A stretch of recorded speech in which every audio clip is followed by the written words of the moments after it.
اعوذ باللہ من الشیطان الرجیم بسم اللہ الرحمن الرحیم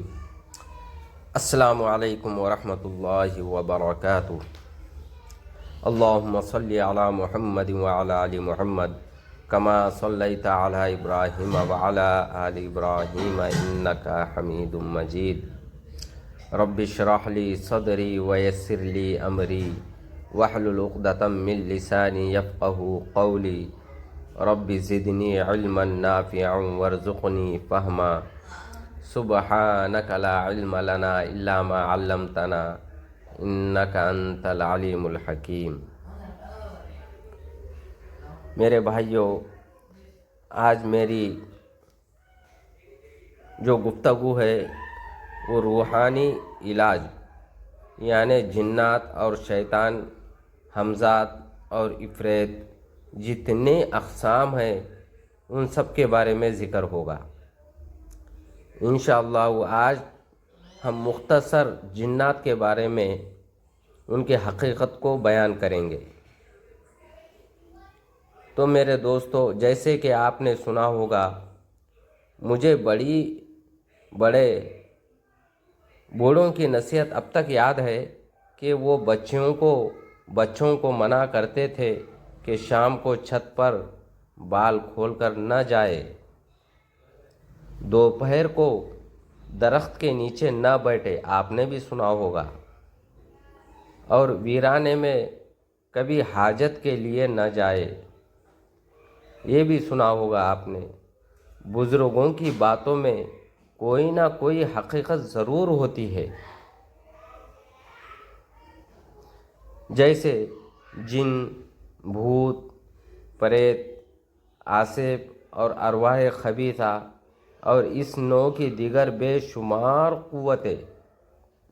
انسانی ذہن پر قبضہ کر کے اسے مختلف ذہنی اور جسمانی بیماریوں میں مبتلا کر دیتے ہیں، اور ہمیں سمجھ میں بھی نہیں آتا کہ جیسے ہم دواخانوں میں بتاتے ہیں، اسکیننگ کراتے ہیں تو کچھ بھی نہیں نکلتا، نہ اس میں کوئی بیماری ہے ہی نہیں ہے، ایسا کوئی مرض ہی نہیں رہتا، اور وہ جو اسکین ہے وہ بالکل صاف نظر آتا ہے، پر بھی طبیعت خراب ہوتی ہے۔ تو ہمیں سمجھنا چاہیے کہ اس میں روحانی مسئلہ ضرور کوئی نہ کوئی ہے۔ کسی ماورائی طاقت کا دماغ پر کنٹرول کر لینا، یعنی کوئی بھی جیسے ہوائی چیزیں، جیسے روحانی چیزیں دماغ کے اوپر قبضہ کر لیتی ہے، تو دماغ سے جو خارج ہونے والی جو لہریں ایک خاص انداز میں ابھرتی ہیں، ظاہر ہوتی ہیں، کسی شرکی قوت کے زیر اثر آ جائے تو اس میں کیمیائی تبدیلیاں پیدا ہو جاتی ہیں۔ روحانیت کے ماہرین یعنی روحانیت کے جو جاننے والے لوگ ہیں، روحانیت کے ماہرین استاد چھلا کشی سے دماغ کی لہروں کو ایک خاص نقطے پر مرتکز کر کے اس سے حیرت انگیز کام لیتے ہیں۔ عصبی قوتوں کو یعنی شیطانی طاقتوں کو سائنسی لیبارٹری میں نہیں دیکھا جا سکتا۔ قدرت کاملہ نے انسانی آنکھ کو اس زاویے سے بنایا ہی نہیں کہ یہ جنوں کو دیکھ سکے۔ جنوں کی شکل و صورت لہروں کی جس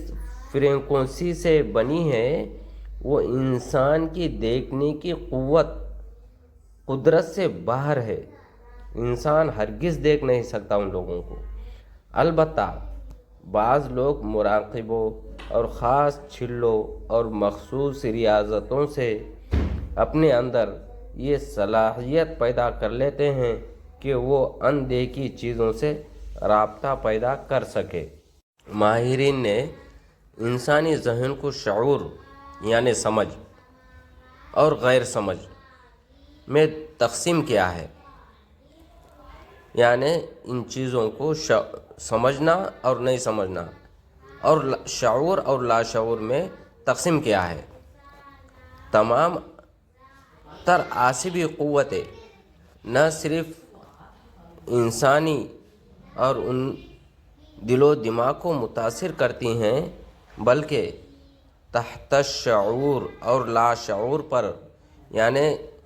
میری بات سمجھیے میرے بھائیوں کہ انسان کے دماغ پر جو ہے شیطانی جو قوت ہوتی ہمیں سمجھ میں بھی نہیں آتا کہ وہ کس طریقے سے ہمارے ذہن کے اوپر قبضہ کرتے ہیں، یعنی لاشعور پر قبضہ کر کے انسان کو مختلف ذہنی اور جسمانی بیماریوں میں مبتلا کر دیتے ہیں۔ یعنی کسی کو کوئی پرابلم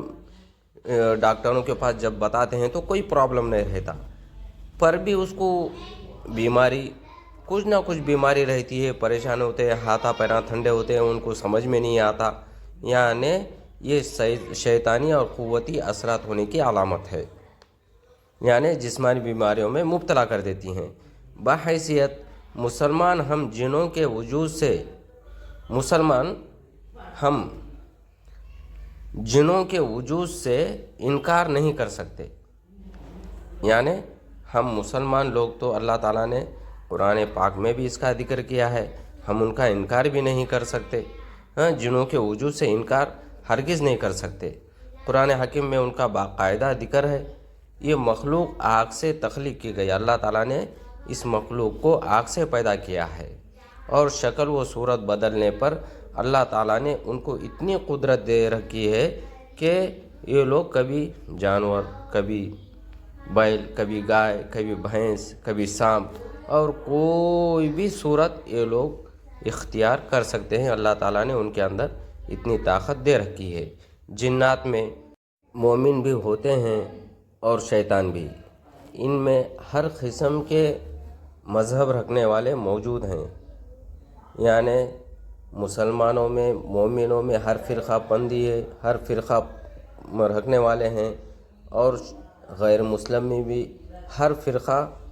پرست لوگ ان لوگوں میں موجود ہیں۔ ان میں ہر قسم کے مذہب رکھنے والے موجود ہیں۔ عاصب یعنی جتنے بھی عاصب، شیطان اور چڑیل، حمزات، یعنی جتنے یہ غیر نظر نہیں آنے والی چیزیں جتنے بھی ہیں، ہوائی چیزیں، بدروح ہے وغیرہ، یہ ان تمام جنوں ہی کی مختلف قسمیں ہیں۔ انشاءاللہ اس کا پارٹ 2 ہم بنائیں گے بہت جلد۔ ان میں ان کی اقسام، ان کی مذہب اور جنات کہاں کہاں پر موجود ہوتے ہیں، آنے والے، سفر میں جانے والے، گھروں میں رہنے والے، اور